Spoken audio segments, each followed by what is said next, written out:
Bem-vindos a mais um vídeo do canal Conhecimentos da Humanidade. E hoje é dia da gente falar de uma coisa que a gente não falou aqui no canal ainda. A influência dos antigos celtas na nossa vida até hoje. Léo, esse pessoal que curte o canal, eles curtem umas coisas celtas, às vezes sem saber. Mas você tem negócio de celta, de nórdico, de paganismo e tal, é uma coisa que a galera curte, né? Curte, até quem é católico, evangélico, a galera curte assistir uma sériezinha de um viking, de um celta. E essa coisa do mundo celta sempre foi uma coisa muito sedutora para o mundo como um todo, mas principalmente para nós brasileiros, tem até um motivo para isso. Boa, excelente.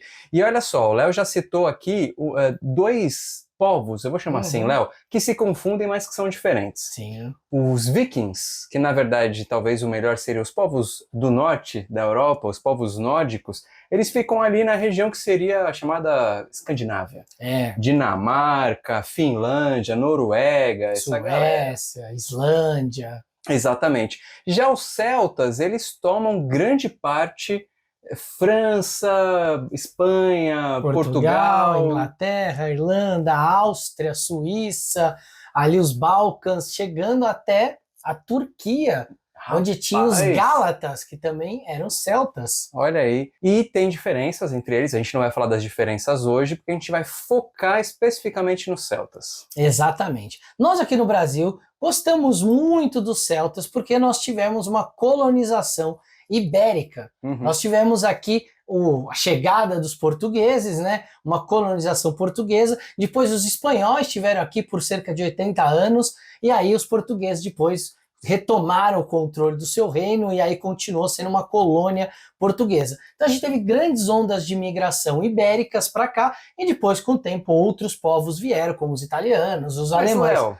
o quê? Você está falando de história do Brasil, Espanha, Portugal, até Itália.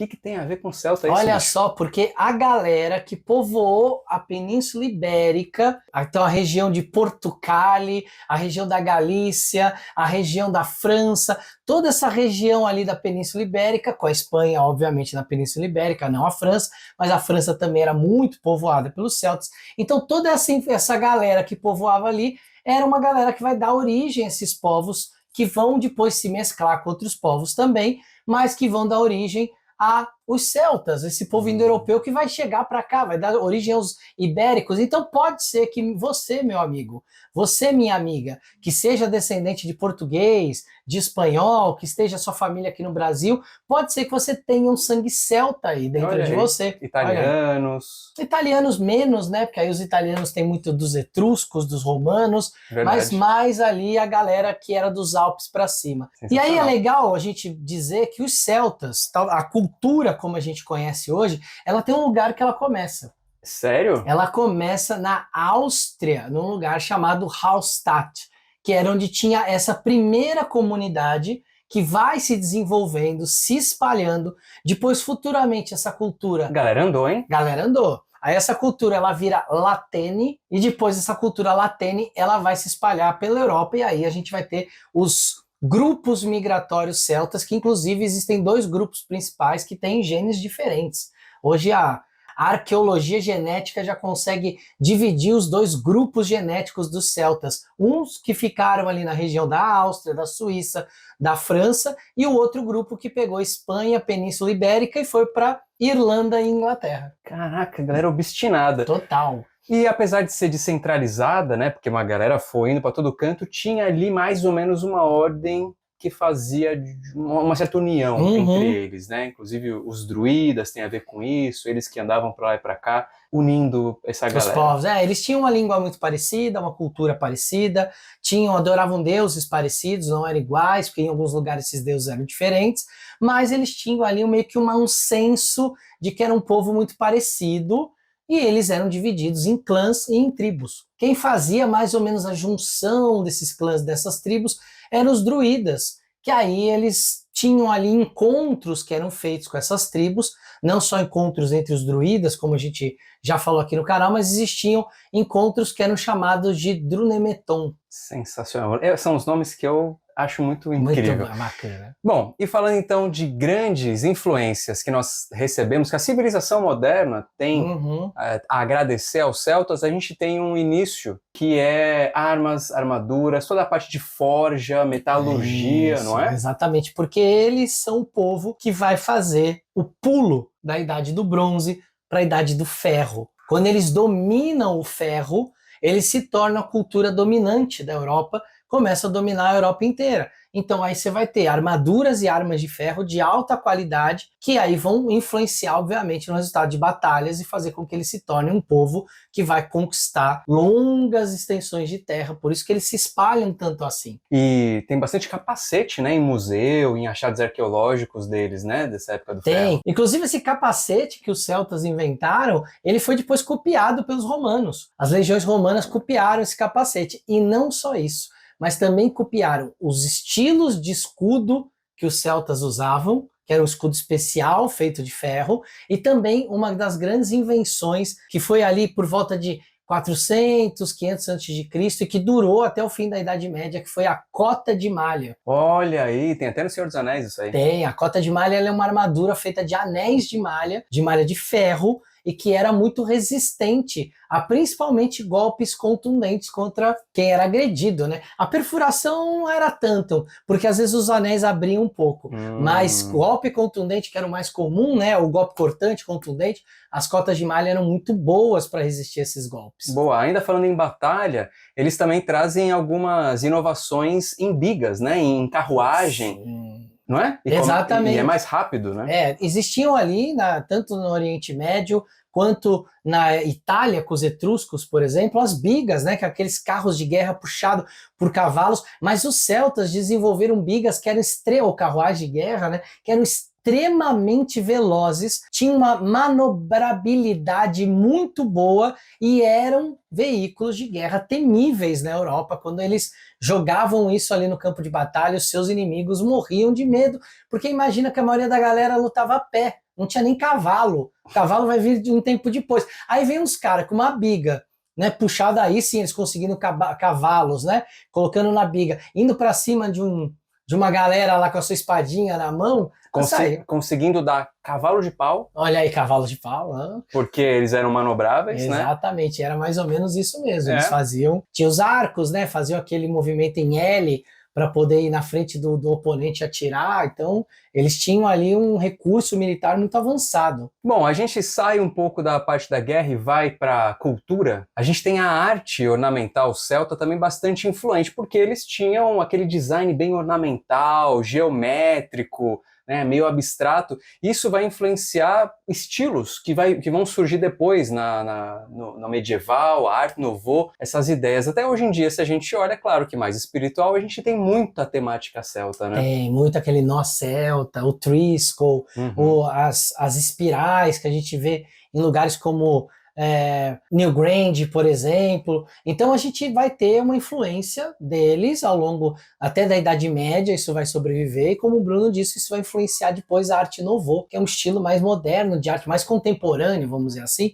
que vai ter ali a sua influência também nos nós celtas, no rebuscado dessa arte intrincada. Eles gostavam muito de fazer isso nas espadas deles, nos escudos, né, quando iam para o campo de batalha, nos torques. Os torques é um tipo de joia específica que os celtas usavam e que ele era uma espécie de colar ou pulseira que não fechava. Como se fosse quase uma ferradura, sabe? E que na ponta tinham duas bolas. E aí você prendia no pulso ou no pescoço. E ele era todo adornado com essa arte celta. Olha só, espetacular. Ainda na arte e cultura, a gente tem a influência da música e da literatura. A música celta vai influenciar bastante o folk, a música folclórica, que vai nascer Irlanda, essa região toda, mas vai se espalhar pelo mundo. Então, as harpas influenciando, de certa maneira, a música clássica. O que você está rindo que quero muito saber? Eu tô rindo porque é uma música com a harpa, não sei o quê, mas eu tô lembrando que a Irlanda, cara, eles têm uma fascinação por um negócio que chama Riverside, que é um estilo de sapateado irlandês. E provavelmente os irlandeses inventaram isso há pouco tempo, mas eu fiquei imaginando aqui se os celtas antigos já sapateavam. Espetacular.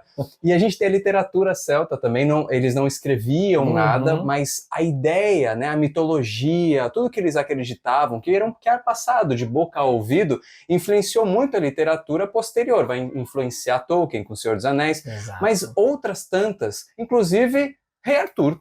Totalmente. As lendas arturianas, do ciclo arturiano, tem um monte de influência dessa mitologia celta que é anterior à Idade Média. Vamos lembrar que os mitos arturianos vão nascer principalmente com Chrétien de Troyes na Idade Média, já com código de cavalaria, e ele vai estar se inspirando no herói do passado. Ele vai fazer uma misturada com uma cultura que é celta, uma cultura bretã, para aí chegar a esse herói que é formado para essa ideia já na Idade Média com relação à cavalaria. Então sim, tem muita influência celta nas lendas arturianas. Sensacional. E Léo, tem uma coisa que você me contou, quando a gente iniciou o canal, a gente fez uns vídeos sobre celtas, e eles inventaram um negócio. Ah, isso é que verdade. Inclusive você está usando hoje. Exato. Gente, há uns anos atrás estava escrevendo um livro sobre os celtas, ainda pretendo um dia lançar esse livro, e de repente eu estava escrevendo e eu falei assim, o que os celtas usavam? O que eles vestiam? E aí eu fui pesquisar e eu descobri que eles inventaram a calça. A calça que a gente usa hoje foi inspirada num tipo de vestimenta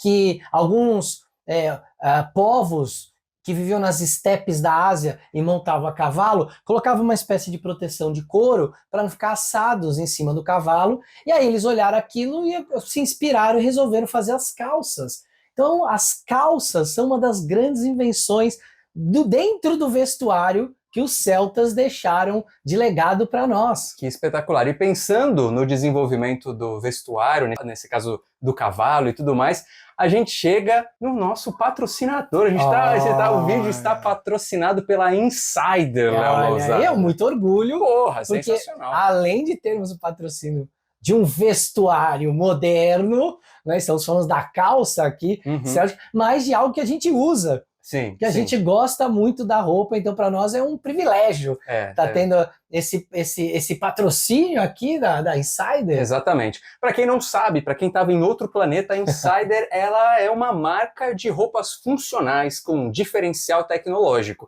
Ela tem de tudo que é tipo de roupa, ela tem camiseta, blusa, meia, roupa de baixo. Também, cueca, também, tem umas cuecas cabulosas. Não, e são sensacionais. As camisetas tecnológicas que a gente está usando, inclusive, elas são espetaculares. Léo, antes mesmo de imaginar que o CDH fosse patrocinado pela Insider, eu fui testar. Há meses atrás. Verdade, você me contou isso. Eu contei isso na época. Eu falei, não, eu vou comprar e tal. Cara, aí eu comprei, todo mês eu comprei um tanto.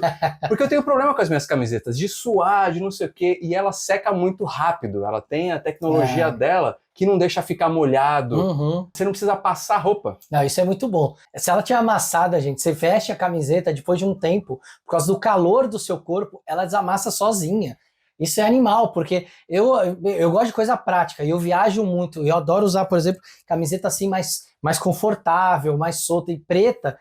Então, para mim, é a melhor coisa. Primeiro, a camiseta é super confortável, né? Super leve. E segundo, é um preto que não desbota, cara. Você usa essa camiseta aqui meses e anos e a bichinha continua preta do mesmo jeito que ela tava desde o começo. Não, e eu tenho um desodorante que deixa marca nas camisetas. Olha. Cara, ainda não, assim, tá como se fosse nova todas. Muito bom. E é muito legal porque tem desde o P até o XGG. Exato. A gente tem, a nossa que a gente tá usando aqui é M. A sua é P? A minha é P, é P, a minha é M, porque eu sou um pouquinho mais forte. E a gente está com um presente para vocês. Exatamente. Então, tudo isso para falar que a gente tem um presente especial para vocês. Tem um cupom para quem gosta da Insider, para quem quer conhecer principalmente, testar o tecido, ver, né, validar essa qualidade que a gente está testemunhando aqui. Tem o cupom Humanidade 12. Humanidade, por causa aqui do conhecimento da humanidade, Humanidade 12. Você vai colocar esse cupom lá, você vai ter uma porcentagem de desconto. Então vai lá, conhece a Insider. Aqui na nossa descrição do vídeo tem o link e o cupom. E o cupom para você ir lá e conhecer conheça que você não vai se arrepender. Faça como os celtas, use tecnologias de vestimenta diferentes. Imagina os celtas usando esse tipo de roupa lá, iam suar, e aí essa camisa ela ajuda na evaporação do suor, eles iam ficar molhados durante uma batalha.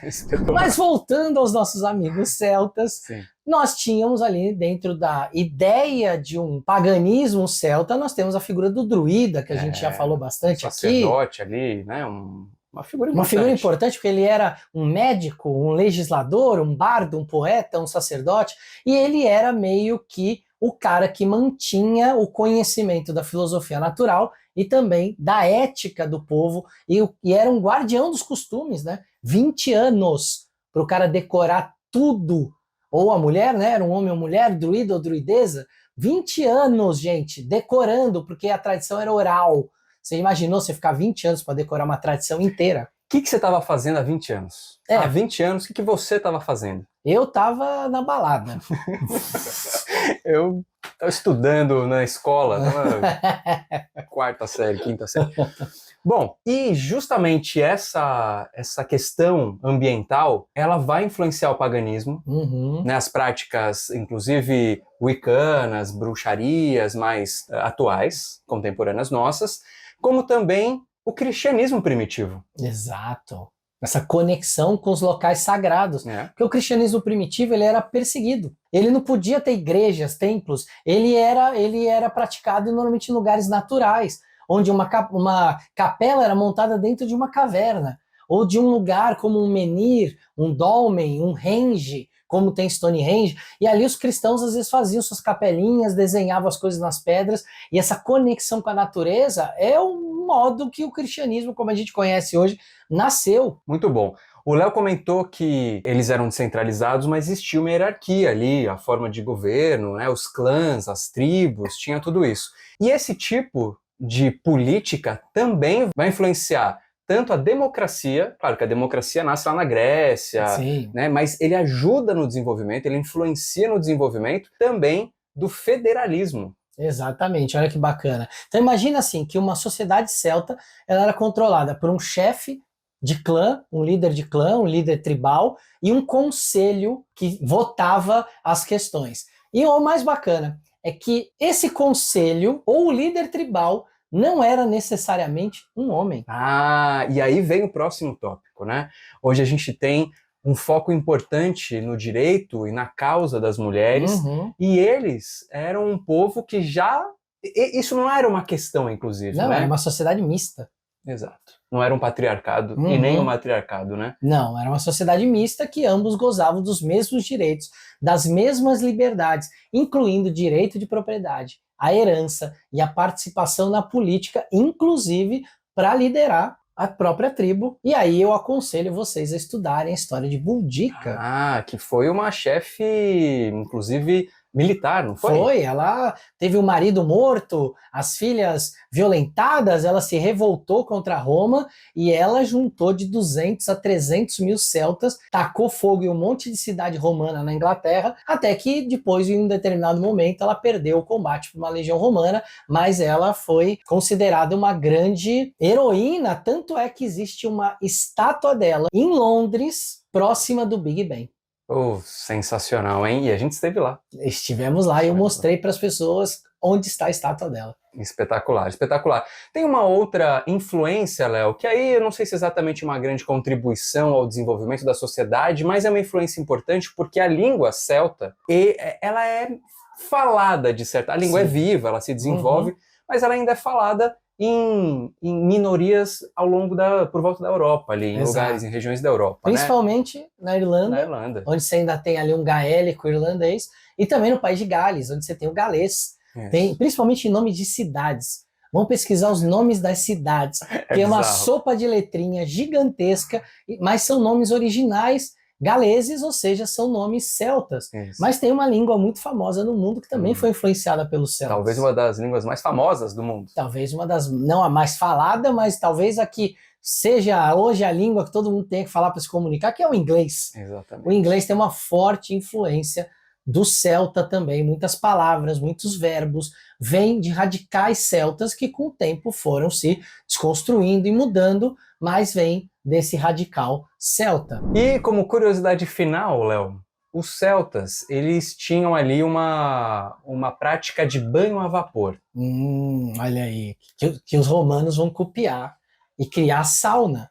Mas a sauna, essa ideia do banho a vapor, ela vem dos celtas. Então, se você gosta de uma sauna, gosta de ficar ali naquele lugar quente, úmido, fedendo a pinheiro, saiba que foram os celtas que começaram essa história. Olha aí, imagina sair de uma sauna, se secar e aí veste uma insider. Olha, para ajudar. Rapidinho. Rapidinho já.